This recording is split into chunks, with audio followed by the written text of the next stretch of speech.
We're just going out to collect the box. I don't know what it is. One sure thing, we will be finding out. Kasi the Royal Mail left a note. Yan, So she's got £27 that on it. yeah, it says £27. No, it was £19 that, wasn't it? Yeah, plus VAT. £8 fee. So nagtataka ako. I It's was a £100 wondering. value, isn't it? I don't know. £20 every 100. I don't know what it is. Let's see. We'll find out. We will.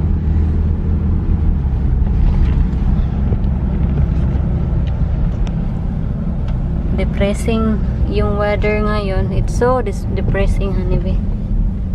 We're here. Well, off you go, darling. So ito na siya. Nakuha ko na. We'll unbox this. We're having a lunch, mga loves. So magno-noodles ako kasi yung weather, nakita nyo naman kanina. Napakita ko ba? Well, I think this vlog will be another vlog. Another video. What do you do with your bread?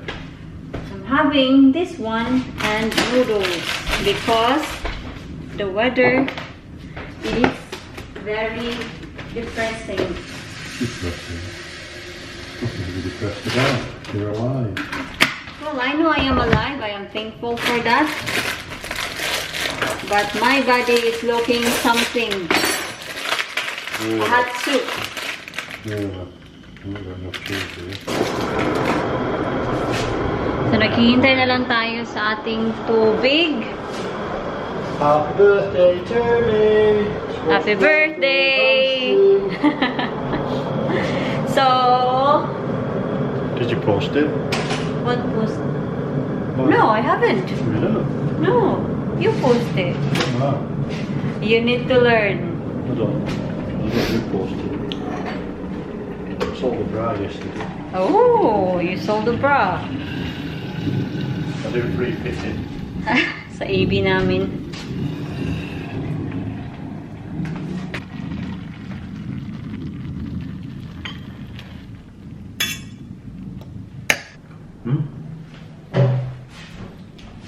Oh, can I have that, please?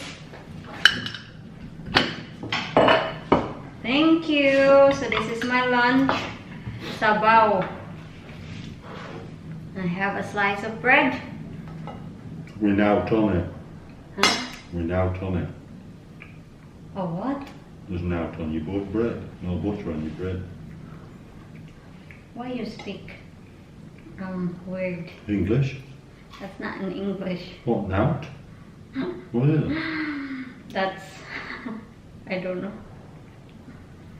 Bit of northern slang. That's very slang.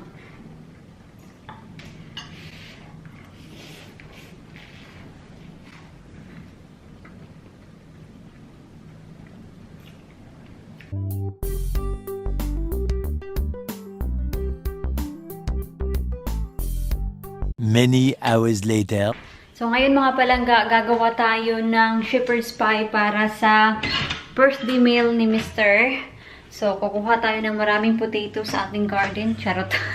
Wala tayong potato oy sa ating garden. Dito ako kukuha. Malapit na siyang maubos. Konting-konti na lang talaga. At sabi ni Mr.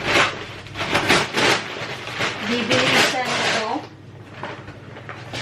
At nakakasave naman talaga siya ng money kasi itong bag na to, binigay ito sa amin so hindi namin ito binayaran. Pero just imagine kung magkano lang to and then sobrang daming potato na makukuha mo. So diba, nakakasave ka ng money. I'm just gonna peel the potatoes off and I'll be right back.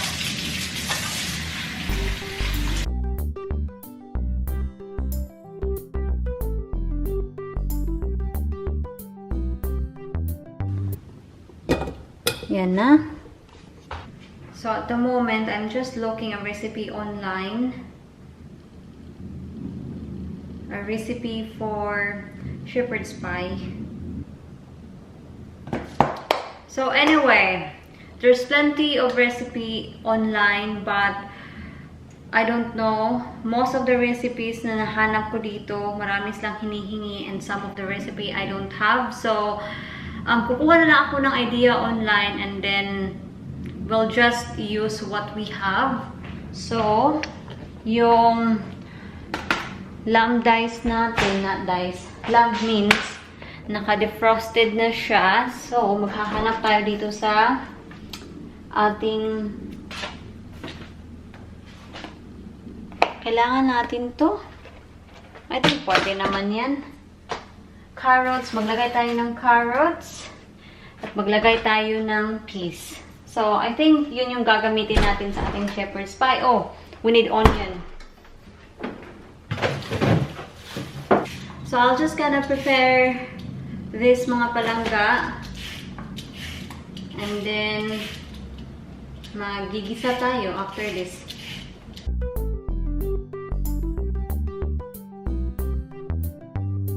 Ito na naman tayo, si onion. Kaaway ko to. Inaaway kasi ako nito.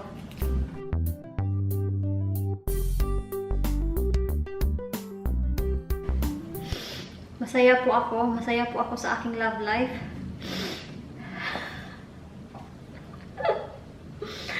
Ang sakit sa mata. Yung onion na yan.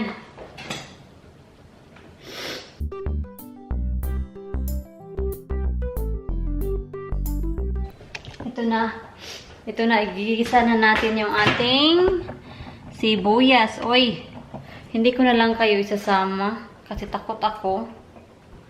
Kasi baka matalsikan na naman kayo.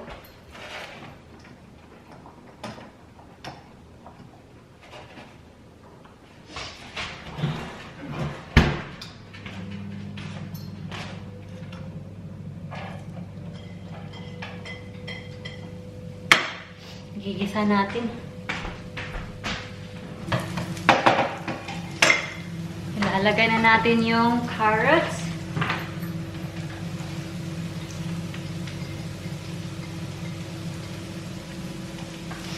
Ang bango.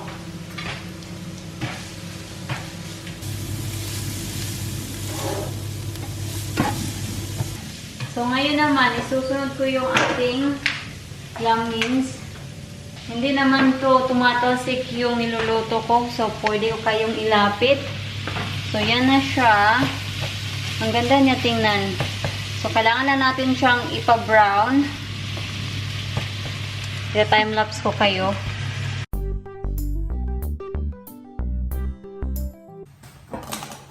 I'm using my phone right now because as you can see, nagpapa-timelapse ako dyan because I'm waiting for the meat to be brown. So, while we're waiting, kailangan ko itong ilagay sa oven. Nakikita ko our lamb mince is starting to be brown.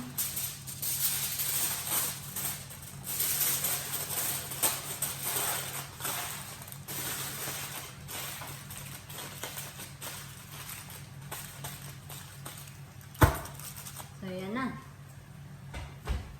So, ngayon naman, ilalagay ko na yung ating mushroom.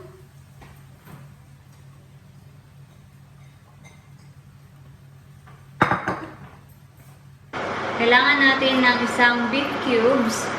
I-dissolve natin siya sa hot water.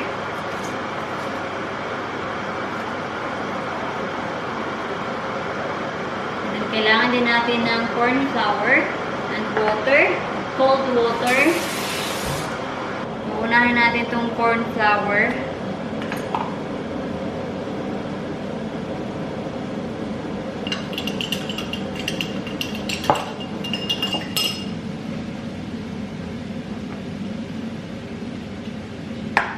We need to make sure na yung lid ng corn flour natin it's tight and secure kasi last time nahulog ko siya and wasak siya sa floor.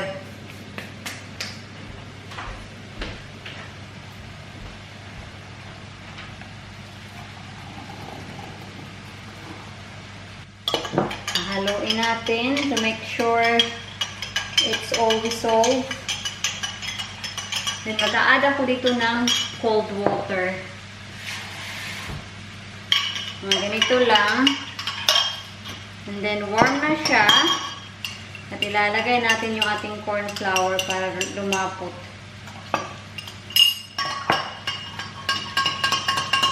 Mag-a-add din ako dito ng Worcestershire sauce, whatever. Basta ito.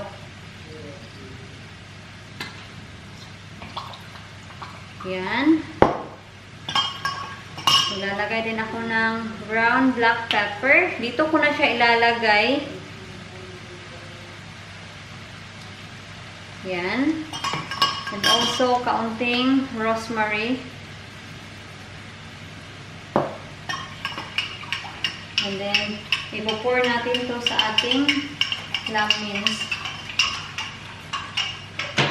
Before natin to ilalagay sa ating lamb mince, ilalagay ko muna tong piece natin. At haluin natin. So, ito na. Ilalagay na natin to. Paunti-unti muna. Titikman ko lang yung ating lamb, kung ano yung lasa, kung okay na ba.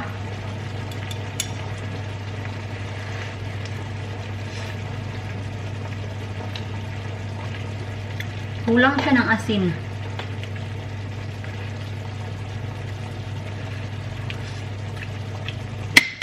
Kulang talaga siya ng asin. Lalagyan ko muna ng asin.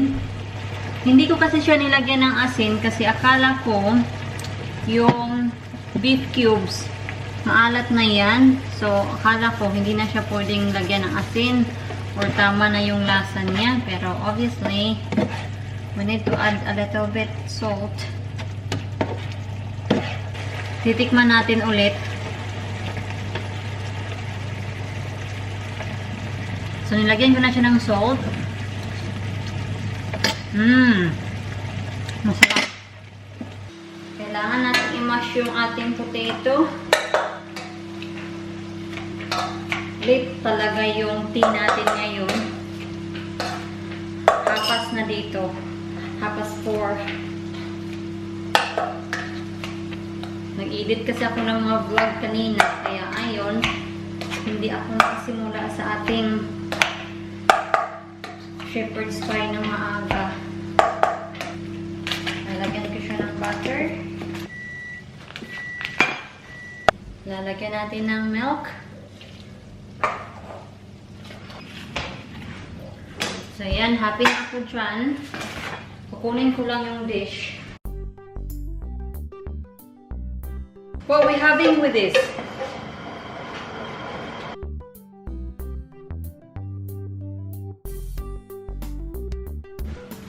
So, here it is. Yes. Pop it in the oven. Pop it in the oven. Hang on, what are you supposed to do? So, let me show you something. Oh, I need to put on Twitter. Oh, See this? yeah. Do this, right? It fluffs it up, yeah? I know. So it browns off. Okay. Yeah? Yeah, last time I made a shepherd's pie, but we use beef mince. Well, that was cottage pie. That's it. There you go. I need to put this in the tray as well, just in the case. foam's done now. What have I done with it for that? So, yun na. So, ngayon naman, kuha tayo ng more vegetables sa ating, yung sipon ko, sorry. Dahil kasi kanina sa onion, pinaiyak ko ng onion. So, kuha tayo ng more vegetable. Ang vegetable na gagamitin natin is sprout and green beans. Gusto din ni Mr. ng carrots. So, pagbibigyan natin ngayon kasi birthday naman niya.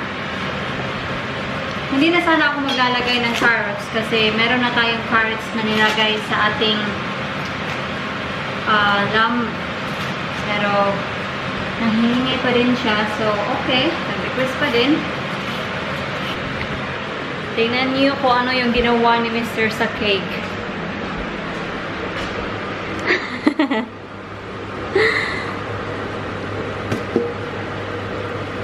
Yan. Wala kasi kaming cake tin. So, ayun. Yan yung ginawa niya. He put it over the cake.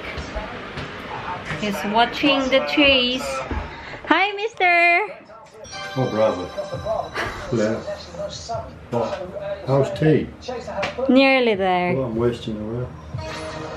Oh, it's your birthday. And tea's left. Tea is ready.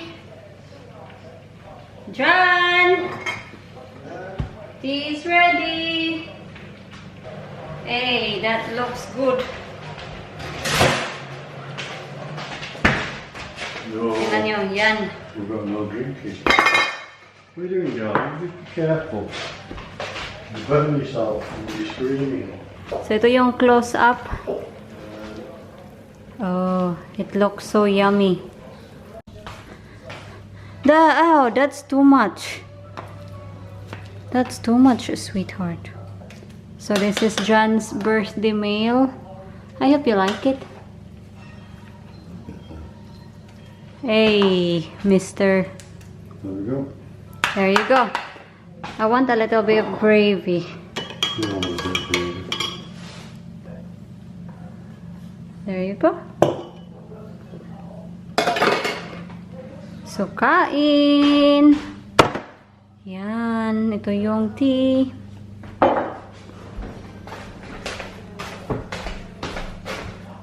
Mister's plate.